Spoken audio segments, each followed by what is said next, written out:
ఈ దిన వాగ్దానము నిర్గమకాండము 20:24. ప్రతి స్థలములోనూ నీ యొద్దకు వచ్చి నిన్ను ఆశీర్వదించదను.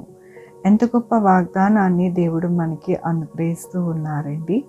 ఈ దినమున ఏమంటూ ఉన్నారు దేవుడు అంటే, మనము ఉన్న ప్రతి స్థలము యందు ఆయన వచ్చి మనలను ఆశీర్వదించును అని దేవుడు సెలవిస్తూ ఉన్నారు.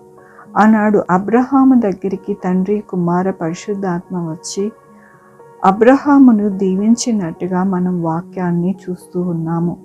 దానిని దేవుడు జ్ఞాపకం చేస్తూ ఉన్నారు.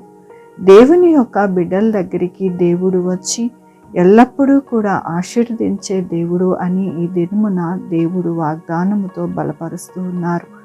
దేవుని వాక్యంలోని యెహోవా నీతిమంతుడు, ఆయన నీతిని ప్రేమించువాడు, యథార్థవంతులు ఆయన ముఖదర్శనము చేసెదరు. అవునండి, అబ్రహాము ఆయనని ఎంతగానో దేవుని ప్రేమించి ఆయనని ఆనుకునే వ్యక్తిగా ఉన్నారు. అందుకనే దేవుడు ఆయనకి ఎల్లప్పుడూ కూడా కనపడుతూ ఆయనని ఆశీర్వదించారు.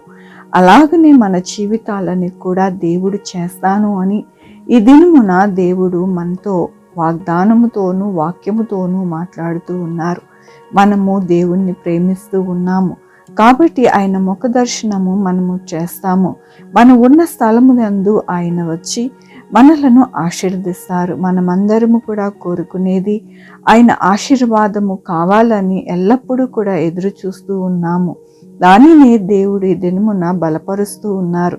మిమ్మల్ని నేను ఆశీర్వదిస్తాను, నా ముఖ దర్శనము మీరు చేసెదరు అని దేవుడు సెలవిస్తూ ఉన్నారు.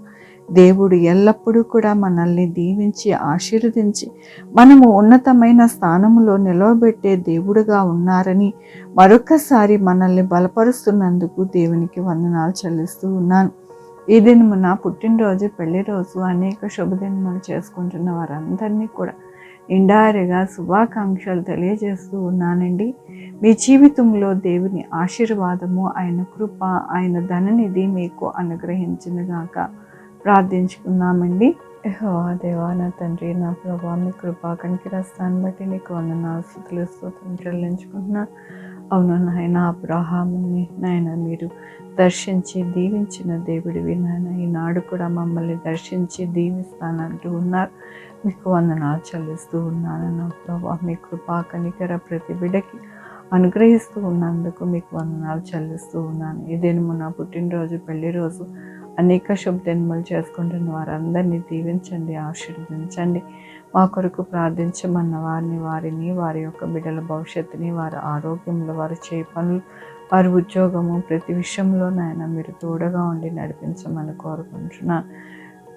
Sugar, BP, thyroid, heart problem, kidney problem, AIDS, cancer, నరాల బలహీనత, పెరాలసిస్, గ్యాస్ట్రిక్ ట్రబుల్, ప్రతి విధమైన అనారోగ్యాన్ని తీసివేసి స్వస్థపరచండి ఆయన. స్వస్థపరిచే యెహోవా నేనన్నారు. మీకు వందనాలు. బిడ్డలు లేని వారి బిడ్డలు దయచేయండి. బిడ్డలకి సుఖమైన కాన్పు దయచేయండి. బిడ్డలు రాకపోకలను తోడేయండి. 2 వీలర్, 4 వీలర్, బస్సెస్, ట్రైన్స్, ఏరోప్లేన్లు ప్రయాణం చేస్తుండగా సుఖమైన ప్రయాణము నాయన, సురక్షితమైన ప్రయాణమును దయచేయమని కోరుకుంటున్నాను.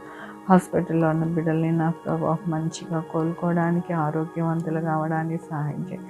ఎవరికి కరోనా రాకుండా సహాయం చేయండి. వచ్చిన వారు త్వరగా హీల్ అవ్వడానికి సహాయం చేయండి. ఎవరైతే ఇన్ఫెక్షన్స్తో బాధపడుతున్నారో వారందరినీ హీల్ చేయండి నా ప్రభావ.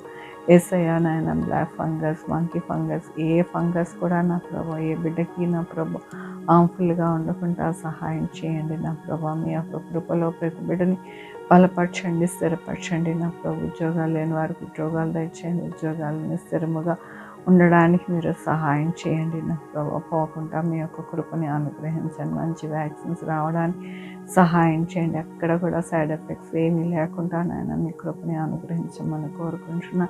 ప్రతి బిడ్డని నాయన మీ పాదాల దగ్గర పెడుతూ మీ యొక్క కృపను వేడుకుంటూ నా ప్రభు, నా రక్షణ యేసుక్రీస్తు పరిశుద్ధమైన నామమున అడిగి వేడుకుంటున్నాను తండ్రి. ఆమేన్. తండ్రి, కుమార, పరిశుద్ధాత్మ సదాకాలం మనందరికీ తోడై ఉండునుగాక.